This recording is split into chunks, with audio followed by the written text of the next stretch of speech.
नमस्ते। विरासत में आपके स्वागत बा। ई कार्यक्रम के प्रस्तुति होवेला मॉरिशस ब्रॉडकास्टिंग कॉरपोरेशन और आप्रवासी घाट के मिला जुला सहयोग से। आज हमनी 2 नवंबर के बारे में बात करब जा। 2 नवंबर 1834 हमनी के देश के एगो बहुत महत्वपूर्ण तारीख है, जब हमनी के पूर्वज लोग ई देश में आ रहलन जा और वो लोग आप्रवासी घाट से होके ई देश में प्रवेश कर ले रहलन जा। त आप्रवासी घाट जोन आज एगो विश्व विरासत स्थल है, ई दुनिया में वो अकेला इंडेंचर साइट है जोन आज तक ई विश्व में बा। और हमनी जानी राजा कि लगभग आधा मिलियन शर्तबंद मजदूर यहाँ से गुजर के या तो मॉरिशस में बसलन जा, यहाँ के ईख के खेती में काम करे के, या फिर यहाँ से वो लोग दूसर ब्रिटिश कॉलोनीज में गएलन जा।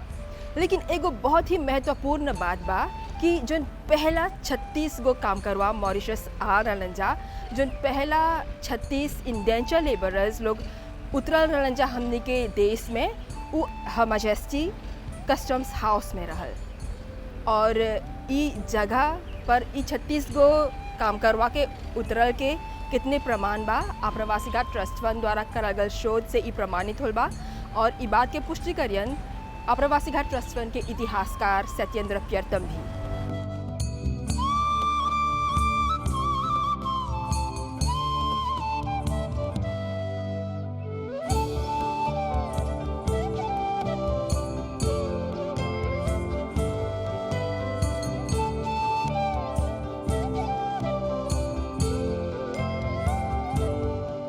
2 नवंबर 1834 के फुलियार के जोन मालिक रहल आर्बुटनॉट, जॉर्ज आर्बुटनॉट, वो ई फैसला लेलन कि भारत में हुआ के झारखंड इलाका के छोटा नागपुर जोन एगो पर्वतीय इलाका है, हुआ से 36 गो काम करवा के मॉरिशस अयन जा और यहाँ पर वो लोग के देखल जाए कैसे काम हुआ था। और ई उ जगह रहल कस्टम्स हाउस, जहाँ पर ई पहला 36 गो काम करवा उतरल रहलन सा। और इस जगह के बारे में हमने के जस्ती जानकारी दियन इतिहासकार सत्येंद्र प्यर्तम। नमस्ते। नमस्ते। हमने के आप ये बोला सत्येंद्र कि इस जगह जो बा हिज मैजेस्टी कस्टम्स हाउस, एकर कौन विशेषता है, कौन महत्व है, और आप्रवासी घाट और शर्तबंद मजदूर से एकर कौन संबंध बा? Alors, Kiran, nous dans sa place là qui appelle Her Majesty's Customs House ou His Majesty's Customs House. हमने हिज मैजेस्टी कस्टम्स हाउस में है जा, जहाँ नवंबर 1834 के जॉर्ज आर्बुटनॉट के कॉन्ट्रैक्ट पर 36 को शर्तबंद मजदूर उतरल रहलन सा। एगो दिमास के दिन 2 नवंबर 1834 के वो लोग यहाँ पर उतरल रहलन सा और यहाँ के 16 गो सीढ़ी चढ़ के अइलन सा। यहाँ भी 16 गो सीढ़ी बा हिज मैजेस्टिक कस्टम्स हाउस के द्वार पर। यहाँ पर पंजीकरण के बाद वो लोग आर्बुटनॉट के ताबिस्मा ऑटोनेट फुलियार में गैलन सा काम करे। एगो गहरा संबंध बा आप्रवासी घाट के ई जगह के साथ। दरअसल यहाँ पर 1824 से 1842 के लगभग 28,000 भारतीय मजदूर उतरल रहलन जा। और फिर एकर बाद 1849 में जब आप्रवासी घाट बन गल, तब हुआ के 16 गो सीढ़ी चढ़ के 350 से जस्ती हजार गो शर्तबंद मजदूर हुआ पर उतरलन जा और हमनी के देश में या तो बस गएलन जा या फिर दूसर देश गएलन जा।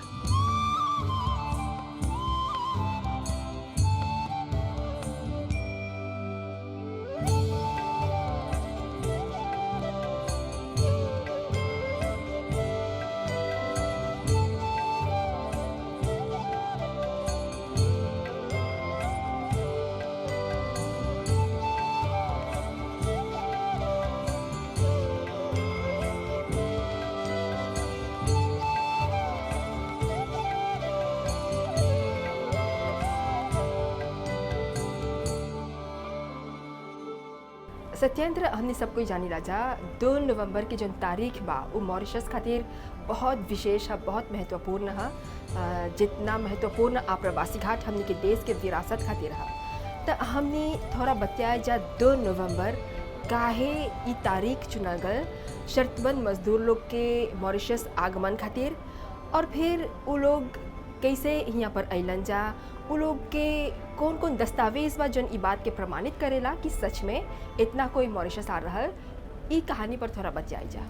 Eh bien, Kiran, depuis 1970, il y a une tradition qui est établie par Bikram Singh Ramlala pour un annuel yaj, que je me rappelle mon ancêtre, et lui-même, il introduit ce concept de sa date le 2 novembre là. हमनी के पूर्वज लोग के हमनी के देश में जो शर्तबंद मजदूर लोग आ रहलन जा, वो लोग के श्रद्धांजलि अर्पित करे के सिलसिला ई देश में बहुत आगे से बा। सकब जा बोले 1970 के बरिस से विक्रम सिंह रामलाला जे एगो पत्रकार रहलन, उ इस साइट पर राष्ट्रीय स्तर पर ध्यान आकर्षित करलन, एकर साफ सफाई करलन और ई सिलसिला जोन रहल श्रद्धांजलि अर्पित करे के ओके शुरू करलन।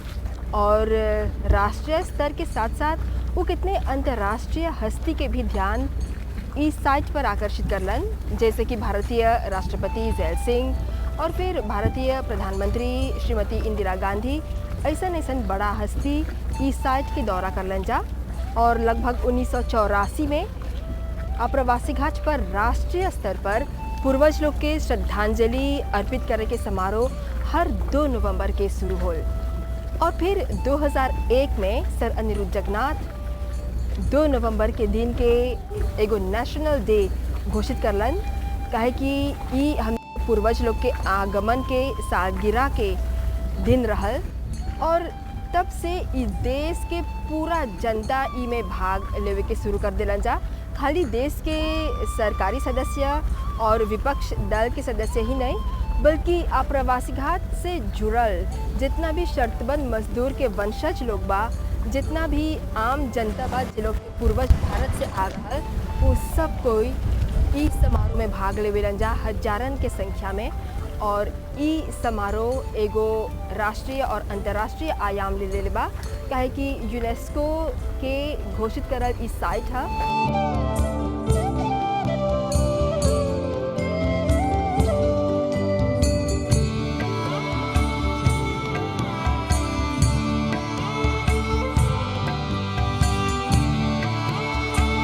जोन भी गतिविधि करबा इस साइट पर ओकर लेखा जोखा अप्रवासी घाट के जोन गतिविधि के कैलेंडर बा वो यूनेस्को तक जाला।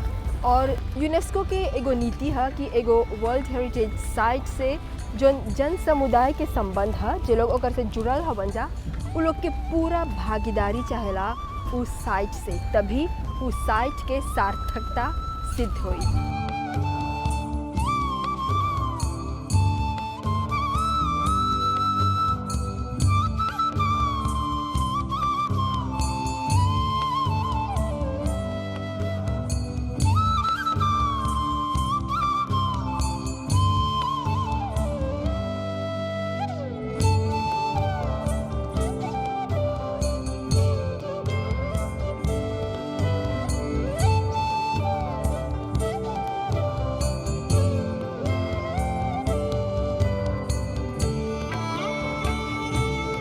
के देश में जो पहला खेप रहल, जो पहला जहाज़ निकलल यहाँ पर 36 गो काम करवा लोग के आने खातिर, वो शुरू हो रहल 15 सितंबर के भारत में हुआ के कलकत्ता राज्य में।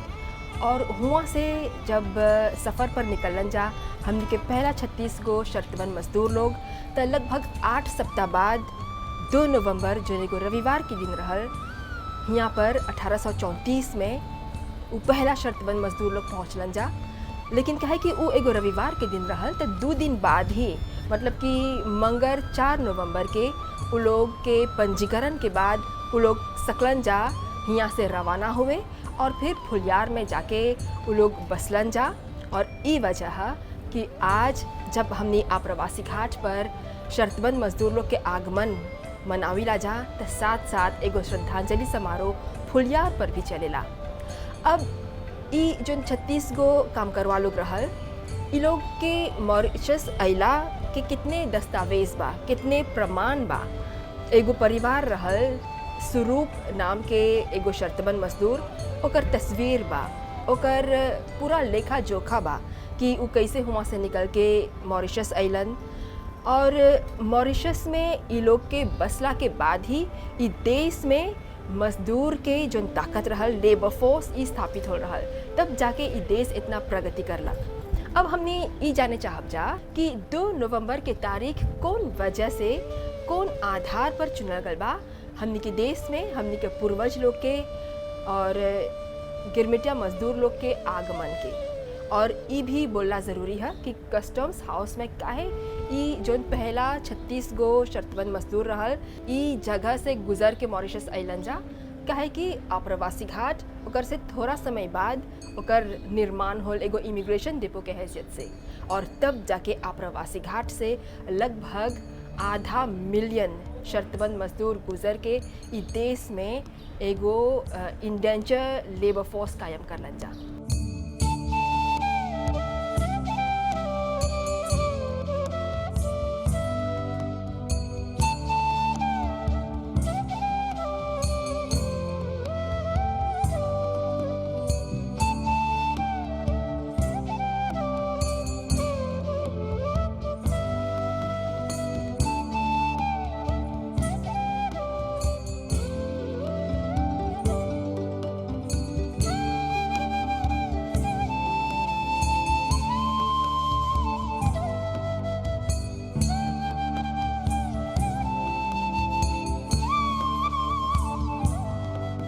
आज के विरासत में हमनी अपन पूर्वज लोग के श्रद्धांजलि देवे खातिर 2 नवंबर पर ध्यान देली जा।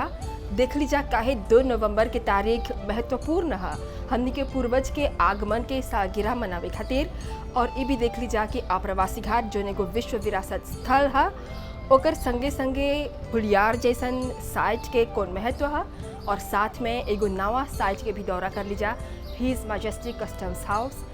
ई कार्यक्रम के जरिए हमने अपन पूर्वज लोग के भावभीनी श्रद्धांजलि अर्पित करत है जा, और चाहत है जा कि आप लोग ऐसन ऐसन विरासत स्थल के दौरा कर बजा जहाँ पर हमने के पूर्वज के निशान बा, उ लोग के छाप बा। कार्यक्रम के आप ध्यान से देखला, पसंद करला, बहुत धन्यवाद। अगला विरासत तक हमने पूरा टीम के आज्ञा दा। नमस्ते।